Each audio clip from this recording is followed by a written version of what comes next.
Hello, welcome to my channel. ഇന്ന് നമ്മൾ നോക്കാൻ പോകുന്നത് പേപ്പർ 106 മൂന്നാമത്തെ യൂണിറ്റാണ്, പരിസര പഠന പാഠ്യപദ്ധതി. ജ്ഞാനനിർമ്മിതി വാദത്തിൽ അധിഷ്ഠിതമായ ഒരു പഠന രീതിയാണ് പാഠ്യപദ്ധതിയുടെ ആധാരം. അതായത് പഠിതാവിൻ്റെ ആർജിതമായ അറിവിനെയും ആശയ പരിസരത്തെയും പരിഗണിച്ചുകൊണ്ട് ഫലപ്രദമായ പഠന പ്രവർത്തനങ്ങൾ ഒരുക്കുന്നതിലൂടെ സ്വാഭാവികമായി അറിവ് നിർമ്മിച്ചെടുക്കാൻ സാധിക്കും എന്നതാണ് ഈ കാഴ്ചപ്പാടിൻ്റെ പ്രത്യേകത. ഇതിലൂടെ നിങ്ങൾക്ക് എന്താണ് മനസ്സിലായത്? ഒരു പഠിതാവിന്, ഒരു കുട്ടിക്ക് കൃത്യമായിട്ട് ഇപ്പോൾ ഒരു കാര്യത്തെക്കുറിച്ച് ചോദിക്കുകയാണെങ്കിൽ ഒരു ചെറിയൊരു അറിവ് അവർക്ക് കാണും, ശരിയല്ലേ? അവർ ഓൾറെഡി ആർജിച്ചെടുത്ത അല്ലെങ്കിൽ അവർക്കൊരു ഐഡിയ കാണും. ആ ഐഡിയ നമ്മൾ എങ്ങനെ ചെയ്യണം? അവരുടെ പരിസരവുമായിട്ട് കണക്ട് ചെയ്തിട്ടുള്ള പ്രവർത്തനങ്ങൾ, പഠന പ്രവർത്തനങ്ങൾ ഒരുക്കണം. അല്ലെങ്കിൽ അതിനുള്ള പഠന പ്രവർത്തനങ്ങൾ കുഞ്ഞുങ്ങൾക്ക് കൊടുക്കുമ്പോൾ അവരിത് രണ്ടും കൂടെ കണക്ട് ചെയ്യുകയോ ചെയ്യുന്നത്, ശരിയല്ലേ? അതുവഴി അവർക്ക് സ്വാഭാവികമായിട്ട്, അതായത് വളരെ നാച്ചുറലായിട്ട് തന്നെ എന്ത് ചെയ്യും, പുതിയ അറിവ് എന്ത് ചെയ്യും, നല്ല രീതിയിൽ നിർമ്മിച്ചെടുക്കാൻ കഴിയും. ഇത്രയും പറഞ്ഞതിൽ ഡൗട്ടൊന്നുമില്ലല്ലോ. ഇനി ബാക്കി നമുക്ക് നോക്കാം. പരിസര പഠനം ആരംഭിക്കുന്നത് കുട്ടിയുടെ വീട്ടിൽ നിന്ന് തന്നെയാണ്. അത് പരിസരത്തിലൂടെ പ്രകൃതിയിലേക്ക് വളരുന്നു. പരിസരവും പ്രകൃതിയുമായി ബന്ധം സ്ഥാപിക്കുന്നതിലൂടെ വിവിധ ആശയങ്ങൾ കുട്ടി ആർജിക്കുന്നു. പരിസരത്തെ വിവിധ ഘടകങ്ങളും അവ തമ്മിലുള്ള പരസ്പര ബന്ധവുമാണ് പരിസര പഠനത്തിൻ്റെ ഉള്ളടക്കം. കുട്ടിയുടെ പ്രായവും പ്രകൃതവും പരിഗണിച്ച് ആശയങ്ങളും ശേഷികളും മൂല്യങ്ങളും മനോഭാവങ്ങളും ആർജിക്കുന്നതിനുള്ള പഠന പ്രവർത്തനങ്ങളാണ് നമ്മൾ അധ്യാപകർ ഒരുക്കി കൊടുക്കേണ്ടത്. ഇതൊക്കെ നമ്മൾ പഠിക്കണമെങ്കിൽ ആദ്യമേ എന്തറിഞ്ഞിരിക്കണം? പരിസര പഠന പാഠ്യപദ്ധതിയുടെ സവിശേഷതകൾ എന്തൊക്കെയാണ്? വളരെ വളരെ വളരെ ഇമ്പോർട്ടൻ്റ് ആണ്. അപ്പോൾ നിങ്ങൾ പഠിച്ചു വെക്കുക. ആ പോയിൻ്റായിട്ട് തന്നെ ഫസ്റ്റ് പഠിച്ചു വെക്കുക. എന്താണ്? പ്രക്രിയാബന്ധിതം, പ്രവർത്തനാധിഷ്ഠിതം, ശിശു കേന്ദ്രീകൃതം, പരിസരബന്ധിതം, ചാക്രികാരോഹണ രീതി, പ്രാദേശിക സാധ്യത പരിഗണിക്കുന്നത്, ജീവിത നൈപുണി വളർത്തുന്നത്, അന്വേഷണത്തിനും കണ്ടെത്തലിനും സഹായിക്കുന്നത്, പഠന നേട്ടം ഉറപ്പാക്കുന്നത്, സ്വയം വിലയിരുത്തലിന് സഹായകം, ഉദ്ഗ്രഥിത സമീപനം എന്നിവയാണ്. വളരെ വളരെ ഇമ്പോർട്ടൻ്റ് ആണ്. നിങ്ങൾ പഠിച്ച് തന്നെ വെക്കുക. ഇനി നമുക്ക് ഇത് ഓരോന്നും നല്ല ഡീറ്റെയിൽ ആയിട്ട് നോക്കാം. ഫസ്റ്റ് വൺ എന്താ? പ്രക്രിയാബന്ധിതം. ക്രമീകൃതമായ വിവിധ പ്രവർത്തന ഘട്ടങ്ങളിലൂടെ കടന്നു പോകുമ്പോഴാണ് ഒരു കുട്ടി ഒരു ആശയം സ്വാംശീകരിക്കുന്നത്. അതായത് കൃത്യമായിട്ട് ഇന്ന ഘട്ടങ്ങൾ കണ്ടിന്യൂസ് ആയിട്ട്, അതായത് ഒരു ഘട്ടം കഴിഞ്ഞാൽ അടുത്തത്, അത് കഴിഞ്ഞാൽ അതിൻ്റെ അടുത്തത്, ക്രമമുണ്ടാകാൻ ആ ക്രമത്തിലൂടെ കടന്നു പോകുമ്പോഴാണ് ഒരു കുട്ടി ഒരു ആശയം എന്ത് ചെയ്യുന്നത്, മനസ്സിലാക്കിയെടുക്കുന്നത്. അങ്ങനെയെങ്കിൽ എന്തൊക്കെയാണ് ആ ഘട്ടങ്ങൾ? ഒന്ന്, ഒരു പ്രശ്നം മുന്നോട്ട് വയ്ക്കൽ. നമ്മളൊരു അധ്യാപകർ എന്ത് ചെയ്യണം? കുഞ്ഞുങ്ങൾക്ക് ഓരോ പ്രശ്നം, പരിസര പഠനവുമായിട്ട് ബന്ധപ്പെടുമ്പോൾ എന്താ, ഓരോ പ്രശ്നങ്ങളായിട്ട് വേണം ഓരോ കണ്ടൻറ്റ് കുഞ്ഞുങ്ങൾക്ക് കൊടുക്കാൻ. അപ്പോൾ അവരെന്ത് ചെയ്യും? അതെന്തായിരിക്കും, അവർക്കൊരു ഊഹം തോന്നും, ശരിയല്ലേ? ആ ഊഹം അവരെന്ത് ചെയ്യും? ഒരു ഗ്രൂപ്പിലാണെങ്കിൽ, ഗ്രൂപ്പ് പ്രവർത്തനമാണെങ്കിൽ ഗ്രൂപ്പിൽ അവർ ചർച്ച ചെയ്യും, ശരിയല്ലേ? അവരോടൊപ്പം എന്ത് ചെയ്യണം? ആ ഊഹം രേഖപ്പെടുത്തി വെക്കാൻ പറയണം. അങ്ങനെ അത് രണ്ടാമത്തെ ഘട്ടമാണ്. എന്ത്? പ്രശ്നം മുന്നോട്ട് വയ്ക്കുന്നു, അതിനുശേഷം ഊഹം രേഖപ്പെടുത്തുന്നു. അതിനുശേഷം എന്ത് ചെയ്യണം?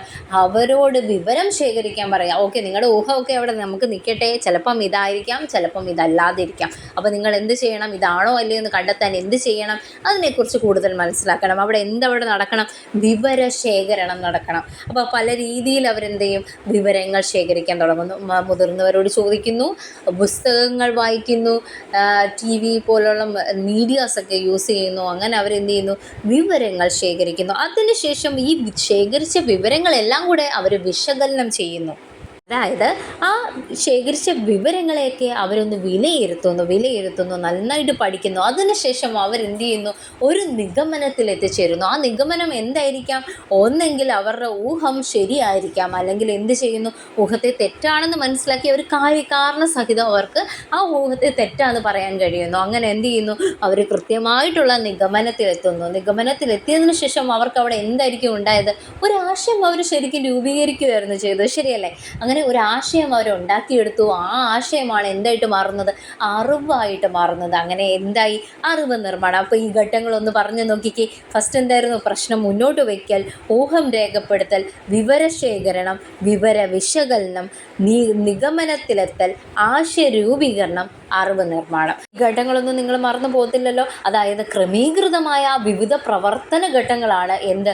ഈ പറഞ്ഞിരിക്കുന്ന ഇത്രയും. ഇതിലൂടെ കടന്നു പോകുമ്പോൾ അവരെന്ത് ചെയ്യുന്നു? അവസാനം ഒരു ആശയം ആശയം അവർ നേടിയെടുക്കുന്നു അല്ലെ ആർജിച്ചെടുക്കുന്നു. മനസ്സിലായോ? അവർക്ക് ഒരാശയം അല്ലെങ്കിൽ ഒരു അറിവ് അവിടെ ഉണ്ടാവുകയാണ് ചെയ്യുന്നത്. പ്രക്രിയ ബന്ധിത പാഠ്യപദ്ധതി ലക്ഷ്യമിടുന്നത് എന്തായിരിക്കും? അന്വേഷണാത്മക പഠന രീതിയാണ്. കാരണം എന്താണ്? എങ്ങനെ അവർ അന്വേഷിക്കുന്നത്? വിവര ശേഖരണത്തിനകത്ത് അവർ അന്വേഷിക്കുക ചെയ്യുന്നത്. ശരിയല്ലേ? അവർ എവിടുന്നൊക്കെ വിവരങ്ങൾ കിട്ടാവുന്നോ ആ വിവരങ്ങളെല്ലാം അന്വേഷിക്കുന്നു. പ്രക്രിയാബന്ധിത പാഠ്യപദ്ധതി ലക്ഷ്യമിടുന്നത് എന്താണ്? അന്വേഷണാത്മക പഠന രീതിയാണ്. മനസ്സിലായല്ലോ? ഇത്രയും പോയിൻ്റാണ് ഇവിടെ പറയുന്നത്. പ്രക്രിയാബന്ധിതം അവിടെ പറയുന്നത് അത്രയും ക്ലിയർ ആണല്ലോ. നമുക്കിനി രണ്ടാമത്തെ നോക്കാം. പ്രവർത്തനാധിഷ്ഠിതം. ആ പേരിനകത്ത് തന്നെ ഉണ്ട് എന്താണ്? പ്രവർത്തനങ്ങളിലൂടെയുള്ള പഠനം. ശരിയല്ലേ? പ്രവർത്തനാധിഷ്ഠിതം, പ്രവർത്തനങ്ങളിലൂടെയുള്ള പഠനമാണ്. അപ്പം നമുക്ക് നോക്കാം. നമ്മുടെ ക്ലാസ്സിനകത്തും പുറത്തും ഒക്കെ എന്ത് ചെയ്യും? ഒരുപാട് കാര്യങ്ങൾ പഠിക്കാനുണ്ട്. ഇത് നമ്മുടെ പാഠപുസ്തകവുമായി ബന്ധപ്പെടുത്തി നമുക്ക് നല്ല രീതിയിൽ പഠിക്കാൻ പറ്റും. ഉദാഹരണത്തിന് പരിസര പഠന പാഠപുസ്തകത്തിൽ നമുക്ക് എന്താ ഒരുപാട് പ്രവർത്തനങ്ങൾ നൽകിയിട്ടുണ്ട്. ഈ പ്രവർത്തനങ്ങളെല്ലാം എന്താണ്? നമ്മുടെ അറിവ് ആർജിക്കാൻ വേണ്ടിയിട്ടുള്ളതാണ്. ശരിയല്ലേ? ക്ലാസ്സിനകത്തും അതേപോലെ ക്ലാസ്സിന് പുറത്തും നമുക്ക് നേരിട്ട് ലഭിക്കുന്ന അനുഭവങ്ങൾ, ആ അനുഭവങ്ങളിലൂടെ നമുക്ക് എന്ത് ചെയ്യാൻ പറ്റും? കുട്ടികളിൽ നല്ല രീതിയിൽ ആശയങ്ങൾ എത്തിക്കാൻ കഴിയും. ഈ രീതി സ്വയം പഠനത്തിന് സഹായിക്കുന്നു. പ്രവർത്തനങ്ങളിലൂടെ ലഭിക്കുന്ന അറിവ് സ്ഥിരതയുള്ളതും സമഗ്രവുമായിരിക്കും. അപ്പം ആ ഒരു പ്രവർത്തനം നമ്മൾ ചെയ്തു നോക്കുകയല്ലേ, നമ്മുടെ അവിടെ എന്തൊക്കെ സെൻസ് ചെയ്യുന്നുണ്ട്? നമ്മൾ തൊട്ടറിയുന്നു, ശരിയല്ലേ? കണ്ടറിയുന്നു, ചിലപ്പോൾ നമ്മൾ എന്തെങ്കിലും വായിക്കുന്നു അല്ലേ, വായന ഉണ്ട്, അതേപോലെ കേൾക്കുന്നു, എന്തെങ്കിലും കേട്ടുമുണ്ട്. അപ്പം നമ്മൾ ഓൾമോസ്റ്റ് എല്ലാ സെൻസ് ഓർഗൻസും നമ്മൾ യൂസ് ചെയ്ത ഒരു കാര്യമാണ് എന്താ? പ്രവർത്തനം ചെയ്ത് നമ്മൾ പഠിക്കുമ്പോൾ. ശരിയല്ലേ? അതുവഴി എന്ത് ചെയ്യുന്നു? സ്വയം പഠനത്തിന് ഇത് സഹായിക്കുന്നു. അതുമാത്രമല്ല, നമ്മൾ ഈ പഠിച്ച കാര്യം, ഈ ഒരു അറിവ് സ്ഥിരതയുള്ളതായിരിക്കും, അതേപോലെ സമഗ്രവുമായിരിക്കും. ഇത്രയും ക്ലിയർ അല്ലേ? ഇനി അടുത്തത് ശിശു കേന്ദ്രീകൃതം. അവിടെ തന്നെ പറയുന്നുണ്ട്. ഇവിടെ ആരെയാണ് ഫോക്കസ് ചെയ്യുന്നത്? ആരെയാണ് സെൻറ്റർ ചെയ്യുന്നത്? ഇവിടെ ശിശുവിനെയാണ്, കുട്ടികളെയാണ്, കുട്ടികളെ ഫോക്കസ് ചെയ്യുന്ന രീതി. മനസ്സിലായല്ലോ? അതായത് പഠിതാവിൻ്റെ പ്രായം, പ്രകൃതം, സർഗാത്മകത, സ്വാതന്ത്ര്യം എന്നിവയ്ക്ക് അവസരം നൽകിയ പഠന പ്രവർത്തനങ്ങളാണ് ഇവിടെ ഒരുക്കുന്നത്. പഠിതാവിൻ്റെ പ്രായം പരിഗണിക്കുന്നു, പ്രകൃതം പരിഗണിക്കുന്നു, സർഗാത്മകത പരിഗണിക്കുന്നു, അതേപോലെ സ്വാതന്ത്ര്യവും എല്ലാം പരിഗണിച്ച് നൽകുന്ന പഠന പ്രവർത്തനങ്ങളാണ്. കുട്ടികളുടെ താല്പര്യം, പഠന വേഗത, പഠനശൈലി എന്നിവയും എവിടെ പരിഗണിക്കുന്നുണ്ട്? ഇവിടെ പരിഗണിക്കുന്നുണ്ട്. കുട്ടികൾക്ക് കൂടുതൽ പങ്കാളിത്തം നൽകുന്ന രീതിയാണ് എന്ത്? ശിശു കേന്ദ്രീകൃത രീതി എന്ന് പറയുന്നത്. കഴിവുകൾ തിരിച്ചറിഞ്ഞ് വളർത്തിയെടുക്കാനും അതേപോലെ തന്നെ പോരായ്മകളോ എന്തെങ്കിലുമൊക്കെ ഉണ്ടെങ്കിൽ അത് കണ്ടെത്തി ആ മികവുകളും നമ്മൾക്ക് കണ്ടെത്തി അതിനനുസരിച്ച് എന്ത് ചെയ്യും? അവരെ നല്ല രീതിയിൽ സഹായിക്കാനും കഴിയുന്ന ഒരു രീതിയാണ് ശിശു കേന്ദ്രീകൃത രീതി. മനസ്സിലായെന്ന് വിചാരിക്കുന്നു. ഒന്ന് ചുരുക്കി പറഞ്ഞു കഴിഞ്ഞാൽ കുട്ടികൾക്ക് കൂടുതൽ പങ്കാളിത്തം നൽകി അവൻ്റെ കഴിവ് തിരിച്ചറിഞ്ഞ് വളർത്തിയെടുക്കാൻ അവസരം നൽകി, അതേപോലെ തന്നെ പോരായ്മകൾ എന്തെങ്കിലും ഉണ്ടെങ്കിൽ അത് മാറ്റിയെടുക്കാൻ അവരുടെ നോക്കുന്നു? അവരുടെ താല്പര്യം, പഠന വേഗത, പഠനശൈലി എല്ലാം പരിഗണിച്ച് അവർക്ക് പഠന സന്ദർഭങ്ങൾ ഒരുക്കി കൊടുക്കുന്നു. അടുത്ത രീതി എന്താണ്? പരിസരബന്ധിതം. ഇതെന്താണ്? എന്തിനെ ഫോക്കസ് ചെയ്യുന്നത്? പരിസരത്തെയാണ്. കുട്ടിയുടെ ഭൗതിക സാമൂഹിക പരിസരങ്ങൾ ഉള്ളടക്കമായും മാധ്യമമായും സ്വീകരിക്കുന്നു. എന്താണ് ഈ ഭൗതിക സാമൂഹിക പരിസരങ്ങൾ?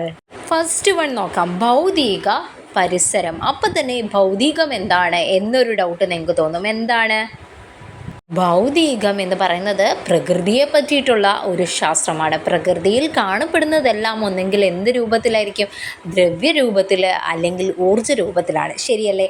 അതിനാൽ ദ്രവ്യത്തെയും ഊർജ്ജത്തെയും പറ്റിയിട്ടുള്ള ഒരു പഠനമാണ് ഭൗതികം എന്ന് പറയാം. അപ്പോൾ ഭൗതിക പരിസരം എന്ന് പറയുന്നത് എന്തൊക്കെയായിരിക്കാം? മണ്ണ്, വായു, ജലം, ഇതെല്ലാം എവിടെയുള്ളതാണ്?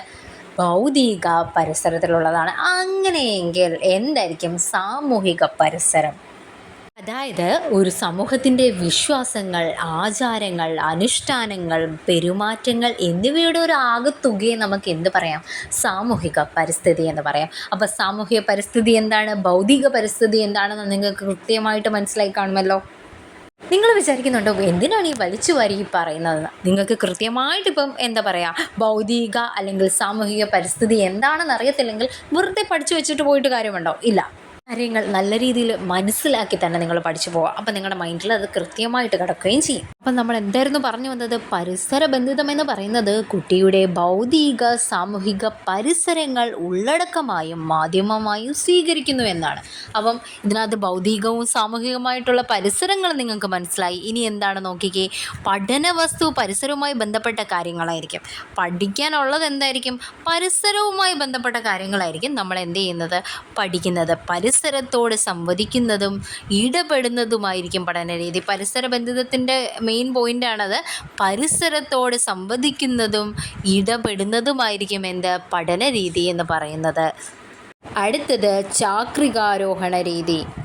ഈ രീതി ആദ്യമായിട്ട് അവതരിപ്പിച്ചത് ആരാണ്? Jerome S Bruner. അപ്പോൾ ഓർത്ത് വെച്ചേക്കുക, ചാക്രികാരോഹണ രീതി ജെറോം എസ് ബ്രൂണർ. അങ്ങനെ തന്നെ പഠിച്ചു പോവുക. ഈ രീതിയിൽ എന്താണ് പറയുന്നത്? സിമ്പിളായിട്ട് പറഞ്ഞാൽ നമ്മൾ ഓരോരോ കുഞ്ഞു കുഞ്ഞു ക്ലാസ്സിൽ നിന്ന് വലിയ വലിയ ക്ലാസ്സിലോട്ട് പോകുമ്പം അതിനനുസരിച്ച് എന്തും കൂടുന്നുണ്ട്, നമ്മുടെ പഠിക്കാനുള്ള കണ്ടൻറ്റ് കൂടി വരിക. ശരിയല്ലേ? അതായത് ഓരോ ഘട്ടത്തിലും കുട്ടി പ്രവർത്തനത്തിൻ്റെ ആഴത്തിലേക്ക് പോകുന്ന രീതിയാണ് എന്ത്? ചാക്രികാരോഹണ രീതി. ആദ്യമേ ഇത് 1-ാം ക്ലാസ്സിൽ ഇച്ചിരി പഠിച്ചു, അതിനുശേഷം ഇച്ചിരിയോടെ ഡീറ്റെയിൽ ആയിട്ട് നമ്മൾ 2-ാം ക്ലാസ്സിൽ പഠിക്കുന്നു. 3-ാം ക്ലാസ് ആയപ്പോൾ ഒന്നുകൂടെ നമ്മൾ എന്ത് ചെയ്തു? ഡീറ്റെയിൽ ചെയ്ത് പഠിക്കുന്നു. അങ്ങനെ ഡീറ്റെയിൽ ചെയ്ത് ആഴത്തിലേക്ക് ഇറങ്ങി പഠിക്കുന്ന രീതിയാണ് എന്ത്? ചാക്രികാരോഹണ രീതി. മനസ്സിലായെന്ന് വിചാരിക്കുന്നു. നമുക്കുണ്ടാവുന്ന ആ ഒരു ധാരണ എന്താണോ അത് പുതിയ എന്തെങ്കിലും ഒരു കാര്യം നമ്മൾക്ക് കിട്ടി, ആ ഒരു കാര്യം കൂടെ കൂടിച്ചേർത്ത് നമ്മൾ ഒന്നുകൂടെ നല്ല രീതിയിലേക്ക് പഠിക്കുന്നു. അതെയാണ് ഇവിടെ പറയുന്നത്. ധാരണകൾ വിപുലീകരിച്ചുകൊണ്ടും പുതിയ ആശയങ്ങൾ കൂട്ടിച്ചേർത്തും അറിവിൻ്റെ ഉയർന്ന പടവിലേക്ക് കയറുന്ന രീതിയാണ് എന്ത്? ചാക്രികാരോഹണ രീതി. മനസ്സിലായെന്ന് വിചാരിക്കുന്നു. അടുത്തത് നോക്കാം, എന്താണ് പ്രാദേശിക സാധ്യത. പ്രാദേശിക സാധ്യത എന്ന് പറയുന്നത് എന്താ? ഒരു കൃത്യമായ ഒരു പ്രദേശമുണ്ടെങ്കിൽ ആ പ്രദേശത്തിലുള്ള സ്ഥാപനങ്ങൾ, ശാസ്ത്രജ്ഞന്മാർ, കവികളുണ്ടെങ്കിൽ അവർ, കൃഷിക്കാർ, സ്വാതന്ത്ര്യ സമര ഭടന്മാർ, സ്മാരകങ്ങൾ, ചരിത്ര അവശിഷ്ടങ്ങൾ, ജൈവ വൈവിധ്യങ്ങൾ, അങ്ങനെ ഒരുപാട് കാര്യങ്ങൾ ഒരു കൃത്യമായ ഒരു പ്രദേശത്തിൽ അവിടെ എന്തൊക്കെ നമുക്ക് പഠിക്കാനായിട്ട് കിട്ടുമോ അതെല്ലാം. മനസ്സിലായോ? അങ്ങനെയുള്ള എല്ലാ കാര്യങ്ങളും ഉപയോഗിക്കുന്ന രീതിയാണ് എന്ത്? പ്രാദേശിക സാധ്യത ഉപയോഗപ്പെടുത്തൽ എന്ന് പറയുന്നത്. ഉദാഹരണത്തിന് ഒരു കുട്ടി കൃഷിയെക്കുറിച്ച് പഠിക്കുകയാണ്. വാഴക്കൃഷി ഉദാഹരണം എടുക്കാം. വാഴക്കൃഷിയെക്കുറിച്ച് പഠിക്കുമ്പോൾ എന്ത് ചെയ്യും?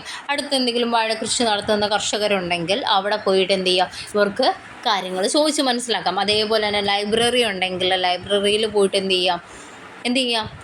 പുസ്തകങ്ങൾ വായിച്ചിട്ട് നമുക്ക് കൃഷിയെക്കുറിച്ചുള്ള കൂടുതൽ കാര്യങ്ങൾ നമുക്ക് മനസ്സിലാക്കാം.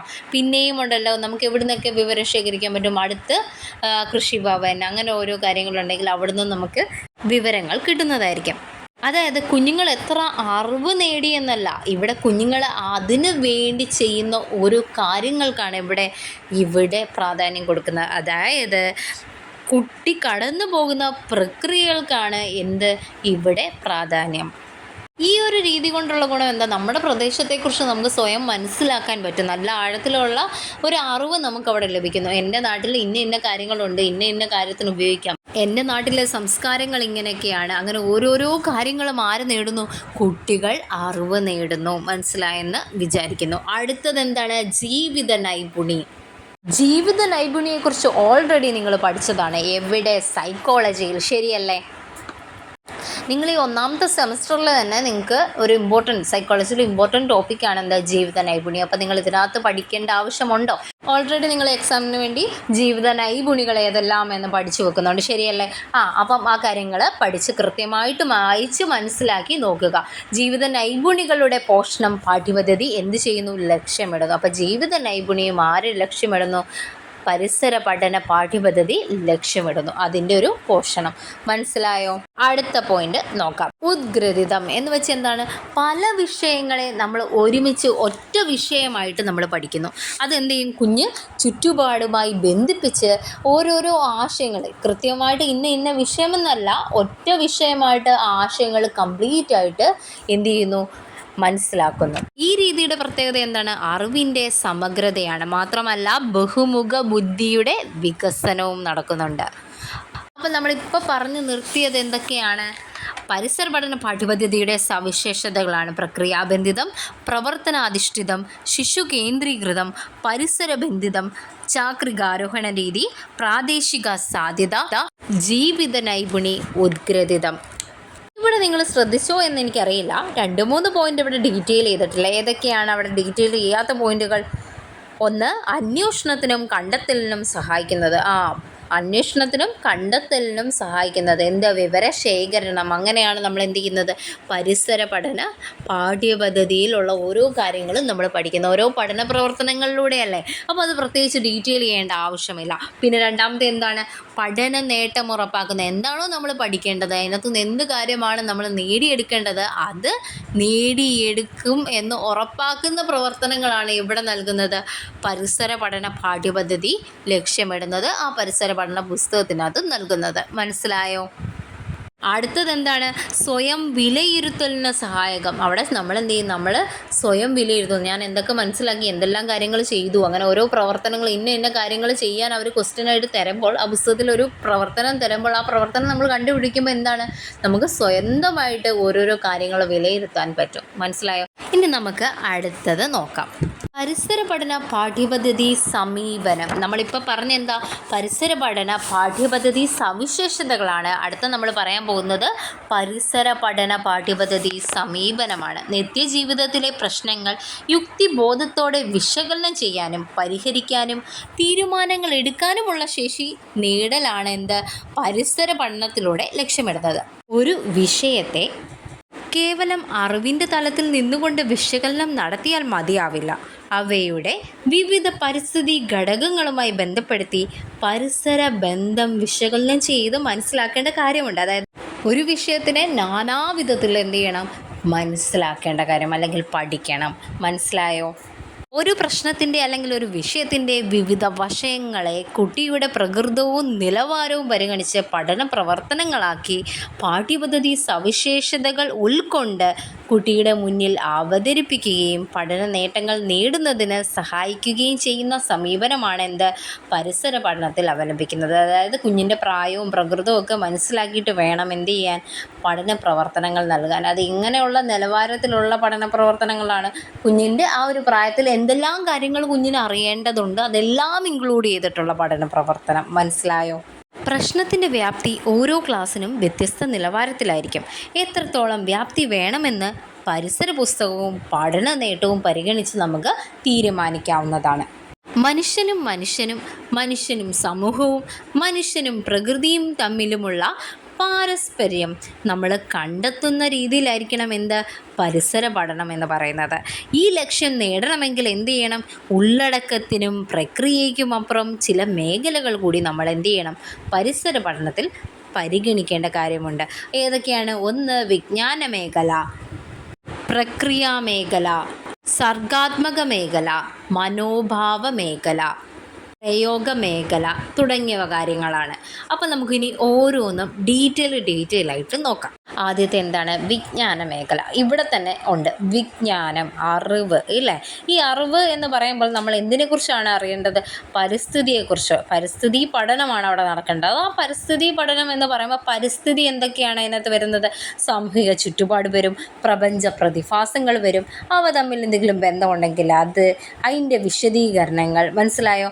എന്തെങ്കിലും ബന്ധമുണ്ട്, ഓക്കെ, ആ ബന്ധം എങ്ങനെയാണെന്നൊക്കെ പറയുന്ന കാര്യങ്ങൾ, സാമൂഹിക സ്ഥാപനങ്ങൾ, അതിൻ്റെ പ്രവർത്തനങ്ങൾ, എന്തെങ്കിലും പൊതുവായിട്ടൊരു നിയമമുണ്ടെങ്കിൽ ആ നിയമം, അവ നമ്മൾ നിറവേറ്റുന്നുണ്ടോ, അങ്ങനത്തെ കാര്യങ്ങളൊക്കെ. നിയമങ്ങൾ പറയുമ്പോൾ എന്താ? നമ്മുടെ അവകാശങ്ങൾ പറയണം, ഇല്ലേ? കർത്തവ്യങ്ങൾ പറയണം, അങ്ങനെ ഓരോ കാര്യങ്ങൾ വരുന്നുണ്ട്. അങ്ങനെ ഒരുപാട് കാര്യങ്ങൾ വിജ്ഞാന മേഖല ഫുള്ള് കംപ്ലീറ്റ് ആയിട്ട് നമ്മൾ കൃത്യമായിട്ടൊരു ധാരണ ലഭിക്കാൻ എന്ത് വേണം? പരിസ്ഥിതി പഠനം വേണം, അല്ലെങ്കിൽ അതുവഴി സഹായിക്കുന്നുണ്ട്. മനസ്സിലായോ? ഇവിടെ എന്തൊക്കെയാണ് നമ്മൾ ഉപയോഗിക്കുന്ന ഈ രീതി? നിരീക്ഷണ രീതികൾ നമ്മൾ ഉപയോഗിക്കും. അപ്പോൾ പരീക്ഷണ നിരീക്ഷണങ്ങൾ ഉപയോഗിക്കും. ചർച്ച, സംവാദം, പ്രൊജക്റ്റ് പ്രവർത്തനം, റെഫറൻസ് തുടങ്ങിയവയിലൂടെ നമുക്ക് എന്ത് ചെയ്യാം? വിജ്ഞാന മേഖല നല്ല രീതിയിൽ വളർത്തിയെടുക്കാൻ പറ്റും. അല്ലെങ്കിൽ നമ്മുടെ അറിവ് നമുക്ക് എന്ത് ചെയ്യാം? ഇമ്പ്രൂവ് ചെയ്യാൻ പറ്റും. സിമ്പിളല്ലേ? ഫസ്റ്റ് കാര്യം വളരെ വളരെ വളരെ സിമ്പിളാണ്. അടുത്തത് പ്രക്രിയ മേഖല, പ്രോസസ് ഡൊമെയിൻ. ഒരു പ്രത്യേക പ്രത്യേക ഫലം പ്രതീക്ഷിച്ചുകൊണ്ട് അല്ലെങ്കിൽ ഒരു പ്രത്യേക ലക്ഷ്യം നേടുന്നതിന് വേണ്ടി ചെയ്യുന്ന നടപടിക്രമങ്ങളുടെ ഒരു ശ്രേണിയാണ് എന്ത് പ്രക്രിയ എന്ന് പറയുന്നത്. പ്രക്രിയ എന്ന് വെച്ചാൽ എന്താ, ഒരു പ്രത്യേക ഫലം ലക്ഷ്യം വെച്ച് അല്ലെങ്കിൽ ഒരു പ്രത്യേക ലക്ഷ്യം അവിടെ ഉണ്ട്, ആ ലക്ഷ്യം നടപ്പിലാക്കാൻ വേണ്ടി ഒരു നടപടിക്രമങ്ങളുണ്ട്. ആ ക്രമത്തിൻ്റെ ഒരു ശ്രേണിയെ നമ്മൾ എന്ത് പറയുന്നു, പ്രോസസ്സ് എന്ന് പറയുന്നു അല്ലെങ്കിൽ പ്രക്രിയ എന്ന് പറയുന്നു. ആശയങ്ങളും തെളിവുകളും കണ്ടെത്തുകയും അവ ശേഖരിച്ച് വിശകലനം ചെയ്ത് നിഗമനത്തിലെത്തുകയും ചെയ്യുന്ന പ്രക്രിയയുടെ ഭാഗമായ വിവിധ ശേഷികളെ നമ്മൾ എന്ത് പറയുന്നു, പ്രക്രിയാശേഷി എന്ന് പറയുന്നു. അതായത് നമ്മൾ ഈ ഒരു പ്രക്രിയ, ആ ഒരു പ്രോസസ്സ്, ആ പ്രവർത്തനം ഘട്ടങ്ങളായിട്ട് നമ്മൾ ചെയ്യുന്നുണ്ട്. ആ ചെയ്യുന്നതിൽ ഓരോ കാര്യങ്ങളും നമ്മൾ ഓരോ പ്രവർത്തനങ്ങൾ ചെയ്യുന്നു. ആ പ്രവർത്തനം ചെയ്യാനുള്ള നമ്മുടെ കഴിവിനെ അല്ലെങ്കിൽ ആ ശേഷിയെ നമ്മൾ എന്ത് പറയുന്നു, പ്രക്രിയാശേഷി എന്ന് പറയുന്നു. ആ പ്രോസസ്സ് ചെയ്യാനുള്ള നമ്മുടെ കഴിവിനെ എന്താണ് പറയുന്നത്, പ്രോസസ് സ്കിൽസ് എന്ന് പറയുന്നു. അതായത് പ്രക്രിയാശേഷികൾ എന്ന് പറയുന്നു. ക്ലിയർ ആണല്ലോ? നിങ്ങൾക്ക് എന്തെങ്കിലും സംശയങ്ങളുണ്ടെങ്കിൽ അത് കമൻറ്റിൽ ചോദിക്കാവുന്നതാണേ. ഈവൻ ഒരു ചെറിയ മൈന്യൂട്ടായിട്ടുള്ളൊരു വേർഡാണ്, നിങ്ങൾക്കത് മനസ്സിലായിട്ടില്ല, നിങ്ങൾക്ക് ചോദിക്കാം. മനസ്സിലായോ? എന്ത് കാര്യമുണ്ടെങ്കിലും ഒരു മടിയും വേണ്ട. നിങ്ങളുടെ ഒരു ചേച്ചിയുടെ അടുത്ത് നിങ്ങൾ ഡൗട്ട് ചോദിക്കുന്ന പോലെ തന്നെ നമുക്ക് ക്ലിയർ ആയിട്ട് ഇവിടെ ചോദിക്കാവുന്നതാണ്. അപ്പം നമുക്കിനി അടുത്തത് വളരെ വളരെ വളരെ ഇമ്പോർട്ടൻ്റ് ആണ്, പ്രക്രിയാശേഷികൾ. എന്തൊക്കെയാണ് പ്രക്രിയാശേഷികൾ എന്ന് മനസ്സിലാക്കി വെക്കുക. ഏതൊക്കെയാണ് പ്രക്രിയാശേഷികൾ? നിരീക്ഷിക്കൽ, വർഗീകരിക്കൽ, അളക്കൽ, നിഗമനം രൂപീകരിക്കൽ, ആശയവിനിമയം, പ്രവചിക്കൽ, പിന്നെയോ പരികൽപ്പന രൂപീകരിക്കൽ, പരീക്ഷണത്തിൽ ഏർപ്പെടൽ. അങ്ങനെ കുറച്ച് പ്രക്രിയാശേഷികൾ ഇവിടെ നൽകിയിട്ടുണ്ട്. ആ ബോക്സിലുള്ളത് ഇതേപോലെ, അതായത് ആ ലിസ്റ്റ് ഔട്ട് ചെയ്യുന്ന കാര്യങ്ങൾ അത് ഇപ്പോൾ പറഞ്ഞത് എന്ത് ചെയ്യുക, പഠിച്ചു വെക്കുക. ഫസ്റ്റ് വൺ എന്താ, നിരീക്ഷിക്കൽ. നിരീക്ഷിക്കൽ എന്ന് പറഞ്ഞാൽ ഒബ്സർവ് ചെയ്യുക. എങ്ങനെയായിരിക്കും നമ്മൾ ഒബ്സർവ് ചെയ്യുന്നത്? നമ്മുടെ കണ്ണുകൾ ഉപയോഗിച്ച് അല്ലേ. അപ്പം അനുയോജ്യമായ ഇന്ദ്രിയങ്ങളും ഉപകരണങ്ങളും എല്ലാം ഉപയോഗിച്ചുകൊണ്ട് നമ്മൾ എന്ത് ചെയ്യുന്നു, വിവരങ്ങൾ ശേഖരിക്കുന്നു. അതിനെ നമ്മൾ എന്ത് ചെയ്യും, നിരീക്ഷിക്കൽ എന്ന് പറയാം. അതായത് നമ്മൾ ഈ ഒബ്സർവേഷണൽ മെത്തേഡ് നമ്മൾ ഇവിടെ പഠിച്ചിരുന്നു, സൈക്കോളജി പഠിച്ചിരുന്നു, മറന്നു പോകരുത്. അപ്പം ഒബ്സർവേഷണൽ മെത്തേഡ് എന്ന് പറഞ്ഞാൽ എന്താ, നേരിട്ട് കണ്ട് നിരീക്ഷിക്കുന്ന രീതിയാണ് അല്ലേ.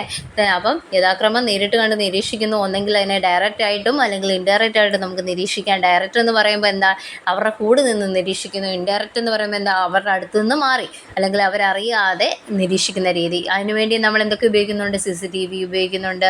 അങ്ങനെ പല പല ഉപകരണങ്ങൾ നമ്മളിവിടെ ഉപയോഗിക്കുന്നുണ്ട്. അപ്പോൾ ഫസ്റ്റ് പ്രക്രിയാശേഷി നിരീക്ഷിക്കൽ എന്നുള്ള കാര്യം നിങ്ങൾക്ക് മനസ്സിലായല്ലോ. അടുത്തത് എന്താണ്, വർഗീകരിക്കൽ. ഒന്നോ ഒന്നിലധികമോ സവിശേഷതകളെ ആസ്പദമാക്കി വസ്തുക്കളെയോ അല്ലെങ്കിൽ ജീവജാലങ്ങളെയോ നമുക്ക് തരംതിരിക്കാനായിട്ട് വരികയാണെങ്കിൽ അവിടെ എന്താണ്, വർഗീകരിക്കൽ എന്ന് പറയുന്ന പ്രക്രിയാശേഷിയായിരിക്കും. മനസ്സിലായോ? ഉദാഹരണത്തിന് വെള്ളത്തിൽ അലിഞ്ഞു പോകുന്നതും അലിഞ്ഞു പോവാത്തതും ഏതൊക്കെയാണ് എന്നൊരു കാര്യം, അത് കുഞ്ഞുങ്ങൾക്ക് ആ ഒരു കാര്യം മനസ്സിലാക്കി കൊടുക്കുമ്പോൾ അവിടെ എന്ത് പ്രക്രിയാശേഷി അവിടെ നടന്നത്, വർഗീകരിക്കലാണ്. കുഞ്ഞുങ്ങൾ എന്താണ് വർഗീകരിച്ചത്, വെള്ളത്തിൽ അലിയുന്നവ ഏത്, വെള്ളത്തിൽ അലിയാത്തത് ഏത്. മനസ്സിലായോ?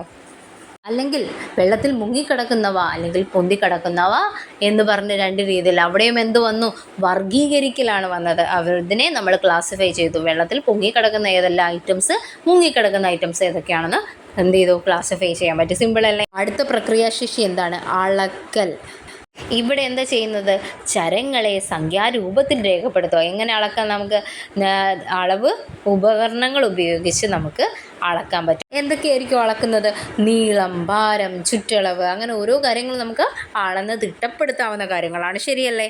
അത് മാത്രമല്ല പിന്നെ അളക്കലിനകത്ത് വരുന്ന എന്താ, സമയം നോക്കാം. അതിൻ്റെ ഡിഫറൻസ് കാര്യങ്ങളെല്ലാം നമുക്ക് നോക്കി മനസ്സിലാക്കാം. ഇനി അടുത്ത ഒരു പ്രക്രിയാശേഷി നോക്കിക്കേ, നിഗമനം രൂപീകരിക്കൽ. നിഗമനം രൂപീകരിക്കൽ എന്ന് പറഞ്ഞു കഴിഞ്ഞാൽ എന്തെങ്കിലും ഒരു കാര്യത്തെക്കുറിച്ച് നമ്മൾ നിരീക്ഷിച്ചു, നമുക്കതിനെക്കുറിച്ചൊരു കൃത്യമായിട്ട് മുന്നിലെ ഒരു അറിവ്, ചെറിയൊരു അറിവ് കാണും. അതിനെന്താ നമ്മൾ പറയുന്നത്, ഒരു ഊഹം കാണും. ആ ഊഹത്തിന് നമ്മൾ എന്ത് പറയുന്നു, മുന്നറിവ് എന്ന് പറയും. ആ മുന്നറിവിൻ്റെ അടിസ്ഥാനത്തിൽ എന്ത് ചെയ്യും, ഊഹ പ്രസ്താവനകൾ രൂപീകരിക്കുന്നതിനെയാണ് നമ്മൾ എന്ത് പറയുന്നത്, നിഗമനം രൂപീകരിക്കൽ എന്ന് പറയുന്നത്. മനസ്സിലായോ?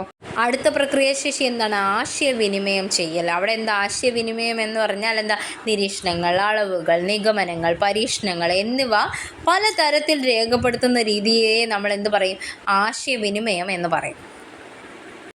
അവിടെ സംസാരം മാത്രമല്ല വരുന്നത്, ചാർട്ടിങ് വരും, നമ്മൾ നിരീക്ഷിച്ച് കണ്ടെത്തിയ കാര്യങ്ങൾ എഴുതുന്നതും, അങ്ങനെ ഓരോ കാര്യങ്ങളും എവിടെ വരുന്നുണ്ട്, ഈ ഒരു ആശയവിനിമയത്തിൽ വരുന്നുണ്ട്.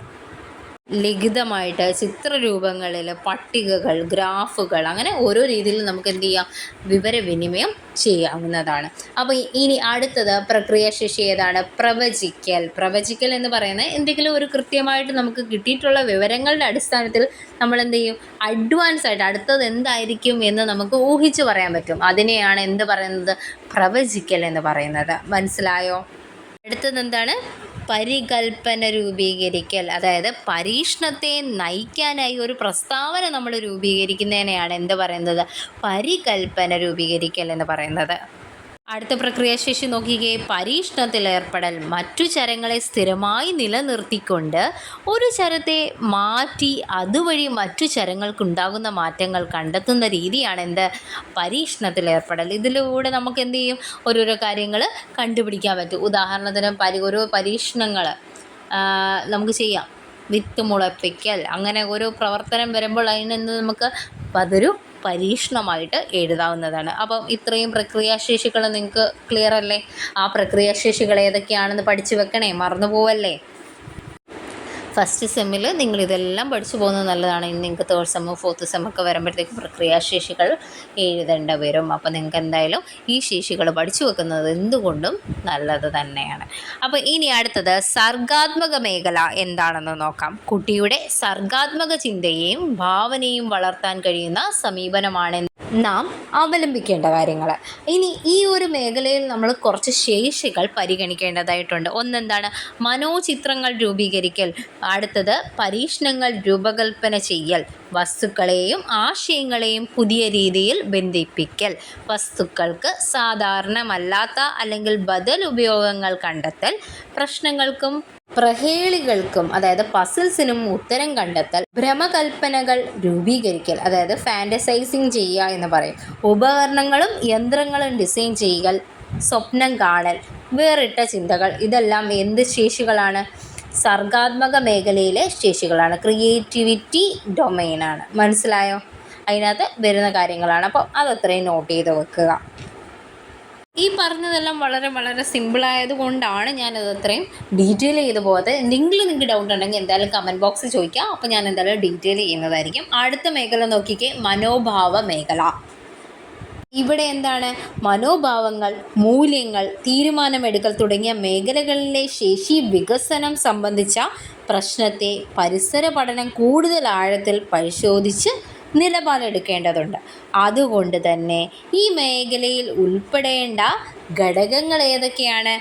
ഒന്ന്, ശാസ്ത്രീയമായ അറിവിനോട് കൂടുതൽ മമതാപരമായ ഒരു നിലപാട് ഉണ്ടാകുക. സ്വന്തം കഴിവിലുള്ള വിശ്വാസം, മാനസിക വികാരങ്ങളെ മനസ്സിലാക്കാനും വിലമതിക്കാനുമുള്ള കഴിവ്, മറ്റുള്ളവരുടെ നിലപാടുകളോടും ചിന്തകളോടും കൂടുതൽ സംവേദനക്ഷമതയുണ്ടായിരിക്കൽ, സ്വന്തം വികാര വിചാരങ്ങൾ സൃഷ്ടിപരമായി പ്രകടിപ്പിക്കൽ, വൈയക്തിക മൂല്യങ്ങളിൽ കാര്യകാരണ ബോധത്തോടെ ചിന്തിച്ചു തീരുമാനമെടുക്കൽ തുടങ്ങി കാര്യങ്ങളാണ്. പ്രൊജക്റ്റ് പ്രവർത്തനങ്ങൾ ഇതിന് ഒരു ഉദാഹരണമായിട്ട് നമുക്ക് പറയാവുന്നതാണ്. അപ്പം ഈ രീതികളൊന്നും അത്ര ഇമ്പോർട്ടൻ്റ് അല്ല എന്നല്ല ഞാൻ പറയുന്നത്, കൂടുതലും ചോദിച്ച് കണ്ടിട്ടില്ല. ഇതിനകത്ത് മെയിനായിട്ട് നിങ്ങൾ നോക്കേണ്ടത് എന്താണ്? പ്രക്രിയാശേഷികളാണ്. വളരെ വളരെ ഇമ്പോർട്ടൻ്റ് ആണെന്ന് ഞാൻ വീണ്ടും വീണ്ടും പറയുക. നിങ്ങൾ നോക്കിക്കോ. അടുത്ത പ്രായോഗിക മേഖല എന്താണെന്ന് നോക്കാം. പ്രായോഗികം അതായത് അപ്ലൈ ചെയ്യുന്ന കാര്യങ്ങൾ, പ്രയോഗിക്കുന്ന കാര്യങ്ങൾ. മനസ്സിലായോ? നിത്യജീവിതത്തിൽ പ്രയോഗിക്കാൻ കഴിയുന്നില്ലെങ്കിൽ കുട്ടി ആർജിച്ച ആശയങ്ങളും പ്രക്രിയകളും മൂല്യങ്ങളുമെല്ലാം എന്താണ്, ഒരു കാര്യവുമില്ലെന്ന് തന്നെ നമുക്ക് പറയാൻ പറ്റും. അതുകൊണ്ട് തന്നെ പ്രായോഗിക മേഖലയ്ക്ക് കുറച്ച് ഘടകങ്ങൾ നമ്മൾ ശ്രദ്ധിക്കേണ്ട കാര്യങ്ങളാണ്. പരിസ്ഥിതിയുമായി ബന്ധപ്പെട്ട ആശയങ്ങളുടെ ഉദാഹരണങ്ങൾ ദൈനംദിന ജീവിതത്തിൽ നിരീക്ഷിക്കൽ, സ്വായത്തമാക്കുന്ന ആശയങ്ങളും ശേഷികളും ജീവിതത്തിൽ പ്രയോജനപ്പെടുത്താൻ സാങ്കേതിക വിദ്യയുടെ സാധ്യതകൾ ഉപയോഗപ്പെടുത്തൽ, ദൈനംദിന ജീവിതത്തിലെ പ്രശ്നങ്ങൾ പരിഹരിക്കുന്നതിന് സ്വീകാര്യമായ പ്രക്രിയകൾ പ്രയോജനപ്പെടുത്തൽ, പരിസ്ഥിതി സംബന്ധമായ സംഭവ വികാസങ്ങളെ വിശകലനം ചെയ്യൽ, ആഹാരം, ആരോഗ്യം, ജീവിതശൈലി തുടങ്ങിയവയിൽ വ്യക്തിപരമായി തീരുമാനമെടുക്കൽ, മറ്റു വിഷയങ്ങളുമായി അറിവിനെ ബന്ധപ്പെടുത്തൽ തുടങ്ങിയ കാര്യങ്ങൾ. ഇനി അടുത്തത് വളരെ വളരെ ഇമ്പോർട്ടൻ്റ് ആയിട്ടുള്ളൊരു പോയിൻ്റാണ് അന്വേഷണാത്മക പഠനം. അപ്പം അത് നോട്ട് ചെയ്ത് വെക്കാം. Biological science curriculum study. അപ്പം BSCS വൺ വേർഡായിട്ട് ചോദിക്കാം. BSCSൻ്റെ ഫുൾ ഫോം എന്താണ്? Biological science curriculum study. അങ്ങനെ തന്നെ നോട്ട് ചെയ്ത് പോവാം. ഇവിടെ എന്താണ് 5E അന്വേഷണാത്മക പഠന മാതൃക അവതരിപ്പിക്കുന്ന കാര്യം പറഞ്ഞു. എന്താണ് 5E മാതൃക എന്ന് നമുക്ക് നോക്കണം കേട്ടോ. അപ്പം നോക്കിക്കേ, ശാസ്ത്രീയമായ അന്വേഷണ രീതിയിലൂടെ തെളിവുകൾ ശേഖരിക്കുന്നതിനും സൂക്ഷ്മമായി വിശകലനം ചെയ്ത് ശാസ്ത്രധാരണകൾ രൂപപ്പെടുത്തുന്നതിനും പഠിതാവിനെ പ്രാപ്തനാക്കുന്നതാണ് എന്ത് 5E മാതൃക എന്ന് പറയുന്നത്. മുൻകാലങ്ങളിൽ എങ്ങനെയായിരുന്നു? അധ്യാപക കേന്ദ്രീകൃതമായിരുന്നു പഠനം അല്ലേ. എന്നാൽ ഇപ്പോൾ അതെന്താണ്? ശിശു കേന്ദ്രീകൃതമാണ് അല്ലേ. ഈ ഒരു സമീപനമാണ് എവിടെ കാണുന്നത്? 5E മാതൃക അല്ലെങ്കിൽ 5E അന്വേഷണാത്മക പഠന മാതൃകയിൽ കാണുന്നത്. 5E അന്വേഷണാത്മക പഠന മാതൃകയ്ക്ക് 5 ഘട്ടങ്ങളാണുള്ളത്. എന്തൊക്കെയാണ്? ഒന്ന്, പ്രശ്നം ഏറ്റെടുക്കൽ അല്ലെങ്കിൽ എൻഗേജ്, അന്വേഷിക്കൽ അല്ലെങ്കിൽ എക്സ്പ്ലോർ, കണ്ടെത്തലുകൾ വിനിമയം ചെയ്യൽ അല്ലെങ്കിൽ എക്സ്പ്ലെയിൻ, തുടർ പ്രവർത്തനങ്ങളിൽ ഏർപ്പെടൽ അല്ലെങ്കിൽ എലാബറേറ്റ്, അല്ലെങ്കിൽ അതിന് വേറൊരു വേർഡും കൂടെ ഉണ്ട്, എക്സ്റ്റെൻഡ്, പിന്നെ വിലയിരുത്തൽ അതായത് ഇവാലുവേറ്റ്. ഇങ്ങനെ 5E ആണുള്ളത്. എൻഗേജ്, എക്സ്പ്ലോർ, എക്സ്പ്ലെയിൻ, എലാബറേറ്റ് അല്ലെങ്കിൽ എക്സ്റ്റെൻഡ്, ഇവാലുവേറ്റ്. മനസ്സിലായോ? ഇത്രയും എന്താണ് ഘട്ടങ്ങളാണ് ഉള്ളത് ഒരു പ്രശ്നം അന്വേഷണാത്മക പഠനത്തിന്. അന്വേഷിച്ച് കണ്ടെത്തുന്ന ഒരു പഠനത്തിനുള്ള രീതികൾ അല്ലെങ്കിൽ ഘട്ടങ്ങളാണ് എന്തൊക്കെ? ഈ 5 പ്രശ്നം ഏറ്റെടുത്തു, അന്വേഷിക്കുന്നു, കണ്ടെത്തലുകൾ വിനിമയം ചെയ്യുന്നു, തുടർ പ്രവർത്തനങ്ങളിൽ ഏർപ്പെടുന്നു, അവസാനം എന്ത് ചെയ്യുന്നു? വിലയിരുത്തൽ നടത്തുന്നു.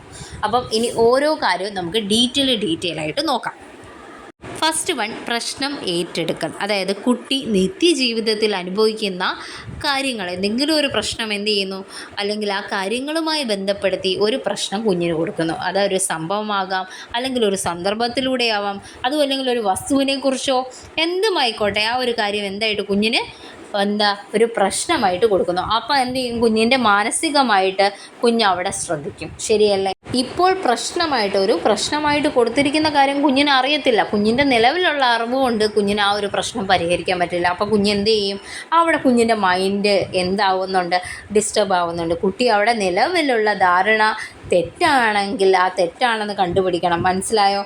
കുട്ടിയുടെ നിലവിലുള്ള ധാരണയും തെറ്റായ ധാരണയുണ്ടെങ്കിൽ അതും എന്താണെന്ന് തിരിച്ചറിയുക എന്നത് പ്രധാനമുള്ള ഒരു കാര്യമാണ്. എന്തുകൊണ്ട്, എന്താണ് കാര്യം, എന്ത് സംഭവിച്ചു, എനിക്കറിയാവുന്നത് എന്തൊക്കെ, എന്നെ കൊണ്ട് എന്തൊക്കെ ഇനി കണ്ടുപിടിക്കാൻ പറ്റും, എങ്ങനെ കണ്ടുപിടിക്കാൻ പറ്റും, മനസ്സിലായോ?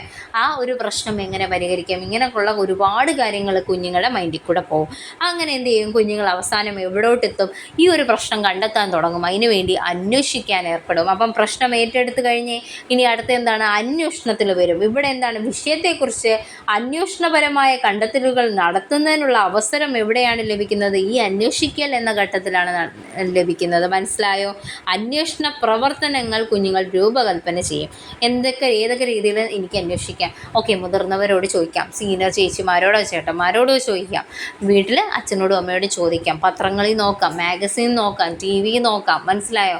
ലൈബ്രറി വേണമെങ്കിൽ പോയിട്ട് അവിടെ ബുക്ക് വല്ലതും ഉണ്ടോ എന്ന് തിരക്കാം. അങ്ങനെ അവരെന്ത് ചെയ്യും? പല രീതിയിൽ കണ്ടുപിടിക്കാൻ ശ്രമിക്കും. ശരിയല്ലേ? അനുഭവങ്ങളിലൂടെ ആശയ രൂപീകരണത്തിനുള്ള പ്രവർത്തനങ്ങൾ കുഞ്ഞുങ്ങൾ എന്ത് ചെയ്യും? തുടങ്ങിക്കഴിഞ്ഞു. കുട്ടിക്ക് അനുഭവങ്ങൾ ലഭിക്കുന്ന ഘട്ടമാണ് അന്വേഷിക്കൽ എന്ന് പറയുന്നത്. നിരീക്ഷിക്കൽ, ഉപകരണങ്ങൾ കൈകാര്യം ചെയ്യൽ, ദത്തങ്ങൾ ശേഖരിക്കൽ. ദത്തങ്ങൾ അല്ലെങ്കിൽ വിവരങ്ങൾ ശേഖരിക്കുക. മനസ്സിലായ? ദത്തങ്ങൾ എന്ന് പറയുന്നതിൻ്റെ മീനിങ് എന്താണ്? വിവരങ്ങൾ ശേഖരിക്കൽ. ആ കിട്ടിയ വിവരം എന്ത് ചെയ്യുന്നു? വിശകലനം ചെയ്യൽ. മനസ്സിലായോ? കിട്ടിയ വിവരങ്ങൾ വിശകലനം ചെയ്യൽ തുടങ്ങിയ കാര്യങ്ങളാണ് എവിടെ വരുന്നത്? ഈ ഒരു കാര്യത്തിൽ വരുന്നത്. ഈ ഒരു പ്രക്രിയാശേഷിയിലൂടെ എന്തുണ്ടാവുന്നു? ആശയ രൂപീകരണം സാധ്യമാവുന്നു. അപ്പോൾ അന്വേഷിച്ച് അവസാനം ഈ ഒരു കാലഘട്ടങ്ങളിലൂടെയൊക്കെ പോയിട്ട് എന്ത് ചെയ്യുന്നു? കുഞ്ഞുങ്ങളൊരു ആശയം രൂപീകരിക്കുന്നു. ശരിതെറ്റുകൾ പരിശോധിക്കുക, പുതിയ പരികൽപ്പനകൾ രൂപപ്പെടുത്തൽ, നിരീക്ഷണങ്ങൾ, കണ്ടെത്തലുകൾ, അങ്ങനെ ഒരുപാട് കാര്യങ്ങൾ എവിടെ നടക്കുന്നുണ്ട്?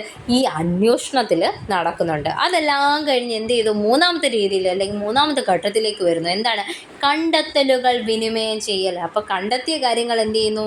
എക്സ്പ്ലെയിൻ ചെയ്യാൻ കഴിയുന്നു, വിനിമയം ചെയ്യുന്നു. വ്യത്യസ്തങ്ങളായ അനുഭവങ്ങളിലൂടെ അല്ലെങ്കിൽ അന്വേഷണത്തിലൂടെ ഒരുപാട് കാര്യങ്ങൾ കണ്ടെത്തിയിട്ടുണ്ട്. ഒരുപാട് ആശയങ്ങൾ കുഞ്ഞ് കണ്ടെത്തി വച്ചിട്ടുണ്ട്. അത് അനുയോജ്യമായ സങ്കേതങ്ങൾ ഉപയോഗിച്ച് വിനിമയം ചെയ്യുന്നതിനുള്ള ഒരു അവസരമാണ് കണ്ടെത്തലുകൾ വിനിമയം ചെയ്യൽ എന്ന് പറയുന്നത്. മനസ്സിലായോ? അതായത് മുമ്പ് നമ്മൾ അന്വേഷിച്ചു, അതിലൂടെ എന്ത് ചെയ്തു, ഒരുപാട് കാര്യങ്ങൾ, അനുഭവങ്ങൾ കുഞ്ഞുങ്ങൾക്ക് കിട്ടി, പലരും പറഞ്ഞ അനുഭവങ്ങൾ, എന്തൊക്കെ കാര്യങ്ങൾ കണ്ടെത്തി, ആ ഒരു കാരണം സഹിതം കുഞ്ഞിനൊക്കെ എന്ത് ചെയ്തു, മനസ്സിലാക്കാൻ പറ്റി. ഈ കാര്യങ്ങളെല്ലാം എവിടെയാണ് അവതരിപ്പിക്കുന്നത്, ഇവിടെ അവതരിപ്പിക്കുക ചെയ്യുന്ന സഹപഠിതാക്കളെ ബോധ്യപ്പെടുത്താൻ നമുക്ക് ഇതുവഴി സാധിക്കുന്നു. അതായത് കൂടുള്ളവരോട് പറഞ്ഞു കൊടുക്കാം, ശരിയായ ഉത്തരങ്ങൾ, ചോദ്യങ്ങൾക്ക് ശരിയായ ഉത്തരങ്ങൾ നൽകാൻ പറ്റും, മറ്റുള്ളവരുടെ വിശദീകരണങ്ങൾ ശ്രദ്ധയോടെ വിശകലനം ചെയ്ത് മറുപടി പറയാൻ പറ്റും, അതേപോലെ കണ്ടെത്തലുകൾ ചർച്ചയ്ക്ക് ശേഷം ക്രോഡീകരിക്കുക തുടങ്ങിയ ശേഷികൾ എവിടുന്ന് നേടുന്നു, കണ്ടെത്തലുകൾ വിനിമയം ചെയ്യൽ എന്ന ഈ ഒരു മൂന്നാമത്തെ ഘട്ടത്തിലൂടെ നേടുന്നു. മനസ്സിലായോ? അടുത്തത് എന്താണ്, തുടർ പ്രവർത്തനങ്ങളിൽ ഏർപ്പെടൽ. എലാബറേറ്റ് അല്ലെങ്കിൽ എക്സ്റ്റെൻഡ് എന്ന് വെച്ചാൽ എന്താണ്, കണ്ടെത്തിയ ആശയങ്ങൾ, ഒരു കാര്യങ്ങൾ കണ്ടെത്തി, ആ കണ്ടെത്തിയതിന് തുടർ സാധ്യതകൾ എന്തൊക്കെയുണ്ട് അത് അന്വേഷിക്കുന്നു. പുതിയ സന്ദർഭങ്ങളിൽ അതേപോലെ തന്നെ പ്രയോഗിക്കുക. കണ്ടെങ്കിലും പഠിച്ചു, അത് ഓക്കെ എല്ലാം ചെയ്തു, അതെന്ത് പുതിയ സന്ദർഭം വരുവാണെങ്കിൽ അത് എന്ത് ചെയ്യുന്നു, പ്രയോഗിക്കുകയും ചെയ്യുന്നു. അതുവഴി എന്താ, നേടിയ ആശയങ്ങളിലുള്ള ആഴത്തിലുള്ള ധാരണ ആർക്ക് ലഭിച്ചു, ആ കുഞ്ഞിന് ലഭിച്ചു. മനസ്സിലായോ? തുടരന്വേഷണത്തിനുള്ള സാധ്യതകളാണ് ഇവിടെ തുറന്നു വരുന്നത്. ലാസ്റ്റ് ഘട്ടം എന്താണ്, വിലയിരുത്തൽ അല്ലെങ്കിൽ ഇവാലുവേറ്റ്. പഠനത്തിൻ്റെയും നേടിയ ധാരണയുടെയും തലങ്ങൾ തിരിച്ചറിയാനുള്ള ഒരു ഘട്ടമാണ് എന്ത്, വിലയിരുത്തൽ എന്ന് പറയുന്നത്. വിലയിരുത്തൽ എങ്ങനെയാണ് നടക്കേണ്ടത്, നിരന്തരമായിട്ടാണ് നടക്കേണ്ടത്. ശരിയല്ലേ? ഫീഡ്ബാക്ക് നൽകൽ, ചോദ്യങ്ങളിലൂടെയും പ്രവർത്തനങ്ങൾ നിരീക്ഷിക്കുന്നതിലൂടെയും സംഘചർച്ചകളിലെ പങ്കാളിത്തം നിരീക്ഷിക്കൽ, ഡയറിയിലെ രേഖപ്പെടുത്തൽ, ചാർട്ട്, പട്ടിക അങ്ങനെയുള്ള ഉൽപ്പന്നങ്ങൾ പരിശോധിക്കുന്നതിലൂടെയും വിലയിരുത്തൽ നമുക്ക് നടത്താവുന്നതാണ്. മാത്രമല്ല കുഞ്ഞുങ്ങൾക്ക് സ്വയം വിലയിരുത്താനും പരസ്പരം, അതായത് കൂടെ പഠിക്കുന്ന സഹപഠിതാക്കളെ പരസ്പരം വിലയിരുത്താനും അവരെ വിലയിരുത്താനും എല്ലാം പറ്റുന്നതായിരിക്കും. അപ്പം ഇത് ഇത്രയും ക്ലിയർ അല്ലേ? ഈ ഒരു 5E വളരെ വളരെ വളരെ ഇമ്പോർട്ടൻ്റ് ആണ്. ഇത് പഠിച്ചു വെച്ചേക്കുക. ഇത് ഡീറ്റെയിൽ ചെയ്യാനും ചിലപ്പോൾ ചോദിക്കും. ഓക്കെ, ക്ലിയർ അല്ലേ? അടുത്തത് ടീച്ചർ ചെയ്യേണ്ട കാര്യങ്ങൾ പറയുന്നുണ്ട്. ഫസ്റ്റ് വൺ, എക്സ്പ്ലോർ ചെയ്യുക എന്ന് എഴുതിയിട്ടുണ്ട്. അതായത് അന്വേഷിക്കലിന് അത് വെട്ടിയിട്ട് എന്ത് ചെയ്യണം, പ്രശ്നം ഏറ്റെടുക്കൽ. എനിക്കൊന്ന് നിങ്ങളുടെ പുസ്തകത്തിലും അങ്ങനെയൊക്കെ തന്നെ ആയിരിക്കും. 2 പ്രാവശ്യം ഹെഡിങ് കൊടുത്തേക്കുന്ന അന്വേഷിക്കൽ എന്ന് തന്നെയാണ്. അപ്പോൾ അത് തിരുത്തിയിട്ട് എന്ത് ചെയ്യാം, ഫസ്റ്റ് വൺ എന്താണ്, പ്രശ്നം ഏറ്റെടുക്കൽ അല്ലെങ്കിൽ എൻഗേജ്. അവിടെ എന്താ ചെയ്യേണ്ടത്, ഒരു വിഷയം ഉണ്ടെങ്കിൽ ആ വിഷയം എന്താണോ കണ്ടുപിടിക്കേണ്ടത് അതിനെക്കുറിച്ച് കുഞ്ഞുങ്ങളിലൊരു താല്പര്യം ഉണ്ടാക്കുക. അതിനുശേഷം എന്തെങ്കിലും നിലവിൽ അവർക്കറിയാവുന്ന ആ കാര്യങ്ങൾ മനസ്സിലാക്കാനായിട്ട് ചോദ്യങ്ങൾ ചോദിക്കുക. പ്രതികരണങ്ങൾ എന്ത് ചെയ്യുക, നല്ല രീതിയിൽ ശ്രദ്ധയോടെ കേട്ട് അവർക്ക് മോട്ടിവേറ്റ് ചെയ്യുക. ബാക്കി കാര്യങ്ങളൊക്കെ ഈ ഒരു കാര്യം നീ എനിക്ക് കണ്ടുപിടിക്കുക എന്നുള്ള രീതിയിൽ മോട്ടിവേറ്റ് ചെയ്ത് അവരെ അന്വേഷിക്കാൻ പ്രേരിപ്പിക്കുക. അവിടെ ഇനി അപ്പോൾ രണ്ടാമത്തെ ഇതിനകത്തോട്ട് എന്തൊക്കെ ശ്രദ്ധിക്കണം ടീച്ചറെ, കുട്ടികളുടെ പ്രവർത്തനങ്ങൾ, പ്രതികരണങ്ങൾ അതെല്ലാം നല്ല രീതിയിൽ നിരീക്ഷിക്കേണ്ട കാര്യമുണ്ട്. അതേപോലെ അന്വേഷണത്തെ സഹായിക്കുന്ന ചോദ്യങ്ങളൊക്കെ നമുക്ക് വേണമെങ്കിൽ സന്ദർഭത്തിനനുസരിച്ച് ചോദിക്കാവുന്നതാണ്. നിർദ്ദേശങ്ങൾ എന്തെങ്കിലും ഉണ്ടെങ്കിൽ നിർദ്ദേശങ്ങൾ കുഞ്ഞുങ്ങൾക്ക് കൊടുക്കുക. ദത്തങ്ങളുടെ വിശകലനത്തിന് വേണ്ട സഹായങ്ങളൊക്കെ നൽകാം. ദത്തങ്ങളുടെ, അതായത് വിവരങ്ങൾ ശേഖരിക്കുന്നതിന് വേണ്ട സഹായങ്ങൾ. ഇപ്പോൾ ലൈബ്രറിയിൽ ബുക്ക് എടുക്കാനാണെങ്കിൽ ലൈബ്രറിയിൽ ബുക്ക് എടുക്കാൻ ഹെൽപ്പ് ചെയ്യുക. അങ്ങനെ ഓരോ കാര്യങ്ങൾ, അല്ലെങ്കിൽ എവിടെ നിന്ന് കളക്ട് ചെയ്യാൻ പറ്റുമെന്നൊക്കെ നമുക്ക് വേണമെങ്കിൽ ഹിൻറ്റൊക്കെ ഇട്ട് കൊടുക്കാം. അവരായിട്ട് അന്വേഷിച്ച് കണ്ടെത്തുന്നതായിരിക്കും. പിന്നെ ചോദ്യങ്ങളൊക്കെ നമുക്ക് വേണമെങ്കിൽ തയ്യാറാക്കി കൊടുക്കാം. ഇൻ്റർവ്യൂ പോലുള്ളത് വരികയാണെങ്കിൽ കുഞ്ഞു കുട്ടികളാണെങ്കിൽ എന്ത് ചെയ്യുക, നമ്മൾക്ക് ചോദ്യങ്ങൾ ഇന്ന ചോദ്യങ്ങൾ എഴുതി കൊടുക്കുന്നു. അവർക്ക് എന്ത് ചെയ്യും, പലരോട് ചോദിച്ചിട്ടാണ് കണക്ട് ചെയ്യുന്നത് അല്ലേ. അപ്പോൾ അവരോട് ചോദിച്ച് പലരും പല ഉത്തരങ്ങളായിരിക്കും കൊണ്ടുവരുന്നത്. അത് വെച്ച് നമുക്ക് എന്ത് ചെയ്യാൻ പറ്റും, അവരുടെ ഈ ഒരു അന്വേഷിക്കൽ എന്നുള്ള ഒരു കാര്യം നല്ല രീതിയിൽ കണ്ടുപിടിക്കാൻ അവർക്ക്, അല്ലെങ്കിൽ ആ ഒരു ഘട്ടം കംപ്ലീറ്റ് ചെയ്യാൻ അവർക്ക് പറ്റുന്നതായിരിക്കും. അപ്പോൾ അടുത്ത മൂന്നാമത്തെ കണ്ടെത്തലുകൾ വിനിമയം ചെയ്യൽ. അവിടെ എന്താണ്, കുട്ടികളുടെ സ്വന്തം ഭാഷയിൽ ആശയങ്ങൾ പ്രകടിപ്പിക്കുന്നതിന് പ്രോത്സാഹനം നൽകുക. എന്തൊക്കെ അവർ കണ്ടെത്തി അത് വന്നിട്ട് വേണമെങ്കിൽ പറയാം, എഴുതിക്കൊണ്ട് വരാൻ പറയാം, എഴുതിക്കൊണ്ട് വന്നത് വായിക്കാൻ പറയാം, ഗ്രൂപ്പിൽ വായിച്ചു കൊടുക്കുക, അവർ ചർച്ച ചെയ്യാൻ പറയാം. മനസ്സിലായോ? അങ്ങനെയുള്ള കാര്യം. ധാരണകൾക്ക് വിശദീകരണങ്ങൾ തേടുക, ആശയങ്ങളുടെ ക്രോഡീകരണത്തിന് വേണ്ട സഹായങ്ങൾ നൽകുക, കുട്ടിയുടെ ആശയപരമായ വളർച്ച വിലയിരുത്തുക. അപ്പോൾ ലാസ്റ്റ് എന്ത് ചെയ്യണം, വിലയിരുത്തുകയും വേണം അവിടെ. ഇനി അവിടെ നോക്കിക്കേ, അടുത്ത ഘട്ടം എന്താണ്, തുടർ പ്രവർത്തനങ്ങളിൽ ഏർപ്പെടൽ.